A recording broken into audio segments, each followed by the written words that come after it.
Uncut Gems is directed by the Safdie Brothers, who also directed Good Time back in 2017. And this film stars Adam Sandler, who is a New York jeweler, always trying to find a way to make more money than he expects to, as a way to pay all the debt from his other dealers.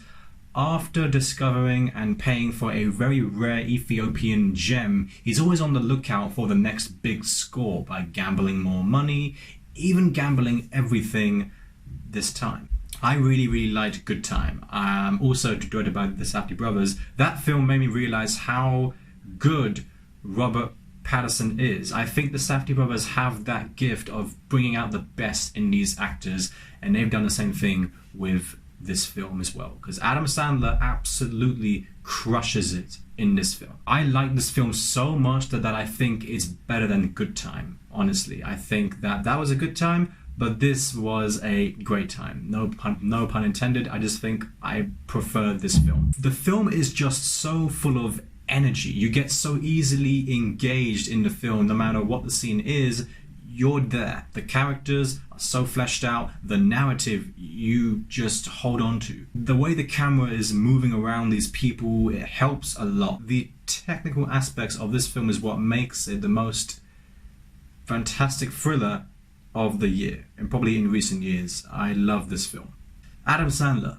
This man is known for his masterful comedies over the years. His entire career is just a masterpiece. It really is. Jack and Jill, a movie where he plays both Jack and Jill with just so much inexplicable commitment throughout the film. Oof, Adam Sandler. Grown Ups, the movie events of 2012. This film is just for all the passionate film buffs, such as myself. And how could I forget Click? Oh, it copied It's a Wonderful Life and Back to the Future? No, sir. No, indeed. Both of those copied Click. Why?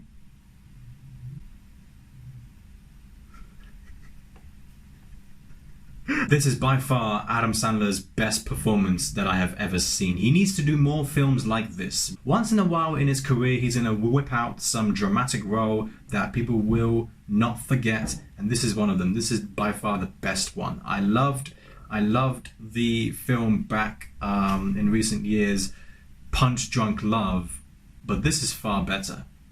His character, one can argue, would be so unlikable if it was anybody else, but he's such a douche. He's such a terrible person who just hoodwinks people and does it for himself, pretty much. He's a very selfish person. He's always looking out for trouble, trying to sell out people for his own good, making deals behind their backs, making more money than he should be. But Adam Sandler, it's different. It's very different. Yes, the character is a terrible person, but the way Sandler portrays him, he just plays it with such charm that you can't help but be behind his character and hope that he, makes it out okay and that he gets what he strives, pretty much, which is that American dream.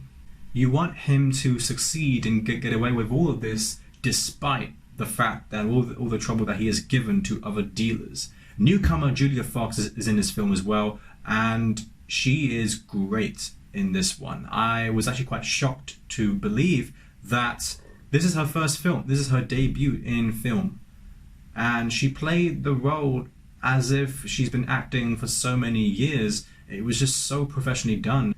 Retired basketball player Kevin Garnett, he doesn't really do a bad job either. He is really good in this film. His role was very believable, which was pretty much the whole point of this film. It just proves to show that the casting choice for this film is on point. It's done very well, and I can go on and prove my point further with Lakeith Stanfield. This guy is continuing to impress me more and more. His character is so down and low and mysterious, and it helps to build up that thriller of the film that we all want to see. But he improves that with his character. You don't really know what his motive is, and it's just really engaging. Although I would have liked for him to be more in this film and have more screen time, the way the film is shot, the cinematography, it just brings such a chaotic atmosphere. There is one street scene in the street of New York, busy time, people walking by, a very chaotic atmosphere, which helps with the film's message.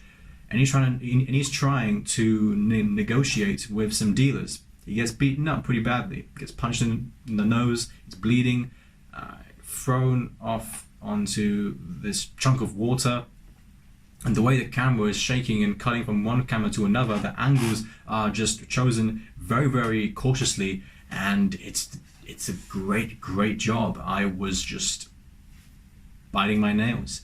I hate doing that. When I say this film is full of anxiety and you have that sort of anxious feeling, you have that throughout this entire film. You don't let go of it. And that's the point that this film is trying to do. I honestly think that the Safdie brothers can literally invent a new genre of anxiety because they do it so well. It's not just the way it's shot, it's not just the way the characters are, it's not just a dialogue, it's the sound as well. The sound for this film is just so, there's something about it. It's even more effective, and it probably is the most effective thing about this film. The way I can describe as to how chaotic this film is with that whole anxious feeling is there is a scene where they're all in a room. A group of people are trying to make deals inside a room, but they're all shouting, they're all talking, they're all negotiating all at once, arguing with each other at once, shouting through the top of their lungs to each other at once. It's very bad, but in such an amazing way, in a very good way that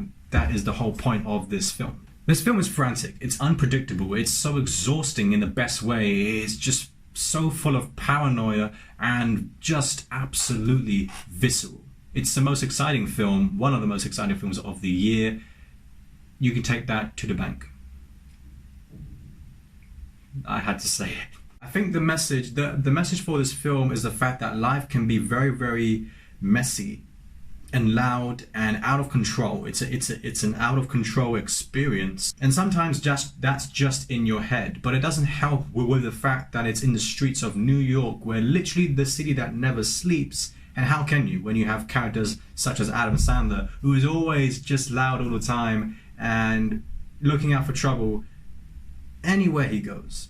Despite having some pacing issues with this film, including in the middle, especially with going back and forth between the dealers and Adam Sandler and his family, there are some scenes that can be sort of cut out just a little bit, which sort of compromise that anxious feeling and that fast-paced film, because this film is entirely fast-paced right from the get-go. But there is some times where it may lose that momentum just in the middle, but it picks it back up immediately. But you can't help but notice that. So obviously that will be a minor issue with this film. But nonetheless, this is a film that you can't miss. It's on Netflix, definitely go check it out. Adam Sandler is just incredible, and he's proved it in this film. That's it. No matter what film he does, it doesn't matter if it's crappy or whatever, this film proves how of a good actor he really is. I'm going to give Uncut Gems an A-. Definitely check this out if you haven't done so already. Thank you guys so much for watching. More reviews to come soon, and I'll see you very soon.